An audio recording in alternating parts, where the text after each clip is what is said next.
"You've certainly made this place your own," said the woman seated next to Alana. Mallory nodded as her gaze traveled around the bakery. She'd loved the bakery just the way it was, but her vision for the space was more colorful and whimsical than her aunt's had been. Once the keys were handed over, Mallory had gotten to work. She'd revamped the front of the bakery. The white walls were given a fresh coat of light green paint, and then she added framed wallpaper panels. She chose a floral wallpaper with giant rhododendrons in pastel colors. Over the antique wood floor stood a long console table she'd found at a tag sale. After stripping and painting it lime green, she used it to display a variety of cookie baskets she offered. An oversized, chunky pedestal table in the center of the bakery had also been stripped and then painted a deep coral. She topped it with 2 smaller pedestal stands.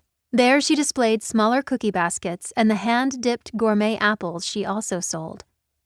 She continued speaking for another minute, wrapping up her story, and then got to work. For the class, they were making simple cookie pops.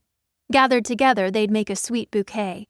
She demonstrated how to roll out the sugar dough, cut out the daisy-shaped cookies, and insert the bamboo stick. She made her way around the table to check everyone's progress. This wasn't exactly a difficult task. Mallory expected these women to have had some experience with this basic skill of baking. Once they were all done shaping their cookies for baking, Mallory collected them on baking sheets and excused herself to the kitchen. She walked across the bakery and behind the counter, which had also had a remodel. Gone was the long bakery case. In its place was a smaller one to hold individual cookie pops and assorted cookies, including the cookie of the month. As a tribute to her aunt, Mallory had decided to feature 1 cookie each month from her aunt's recipe book. This month, the cookie was almond melt-away.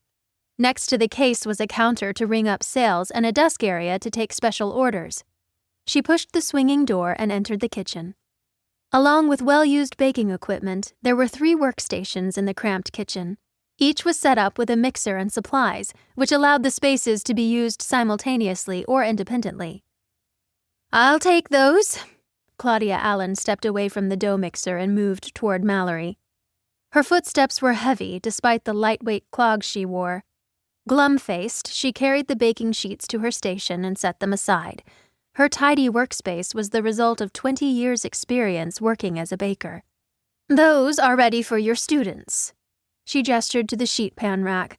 Mallory's aunt had hired Claudia to work the counter, but within weeks discovered that Claudia had a talent for baking and moved her into the kitchen.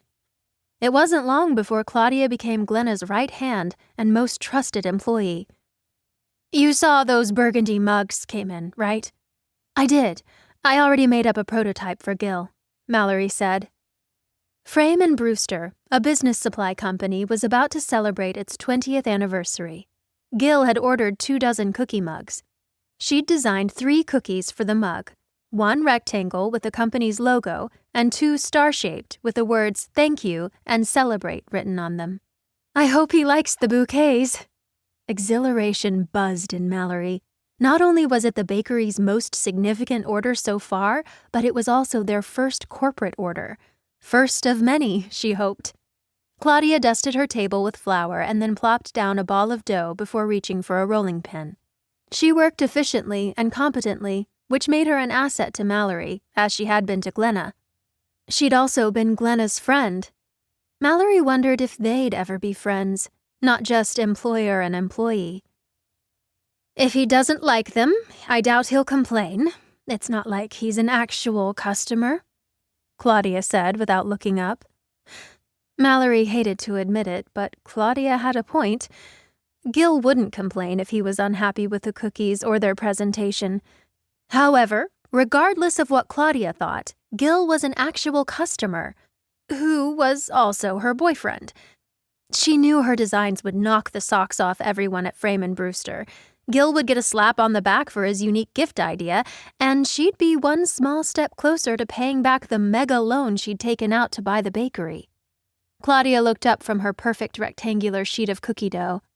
"I've said it before, and I'll say it again." "Must you?" Kip said as he passed through the kitchen and then disappeared into the storeroom. Claudia harumphed. "As I was saying, it's never a good idea to mix business with pleasure. Of course, Glenna..."